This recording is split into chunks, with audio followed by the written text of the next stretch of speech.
তো আগের পার্টে যেমন তোমাদের সাথে শেয়ার করেছিলাম যে জামাই ষষ্ঠী করার জন্য বাড়িতে গিয়েছিলাম, তো এখানে স্নান টান করে বসে পড়েছি। তো মা এখানে তার জামাইকে বরণ করে নিচ্ছে, যা যা রিচুয়ালস ছিল এখানে ধান দুব্য দিয়ে আশীর্বাদ করছে, তারপরে পাখার হাওয়া করছে। তো এইসব নিয়মগুলো কিন্তু দেখতেও কিন্তু বেশ ভালো লাগে। তো ইচ্ছে ছিল শাড়ি পরার, কিন্তু এত পরিমাণে গরম পড়েছে তো শাড়ি পরতে আর একদমই ইচ্ছে করলো না।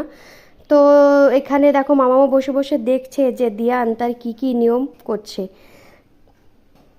তো তারপরে এখানে হাতে একটা সুতো বেঁধে দিয়েছে, তারপরে পাখার হাওয়া করে দিয়েছে। তো মোটামুটি নিয়মগুলো এখানে প্রায় কমপ্লিট হয়ে গেছে, 5 রকমের ফলও দিয়ে দিয়েছে। তো তারপরে এখানে উঠে পড়েছি আর এবার বসবো খেতে।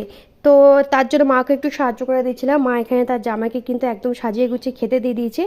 অনেক কিছু রান্না করেছিল, মেনুতে ছিল ভাত, পোলাও, 5 রকমের ভাজা, আলু পোস্ত, ডাল, মাছের কালিয়া, মাটন, মিষ্টি, দই।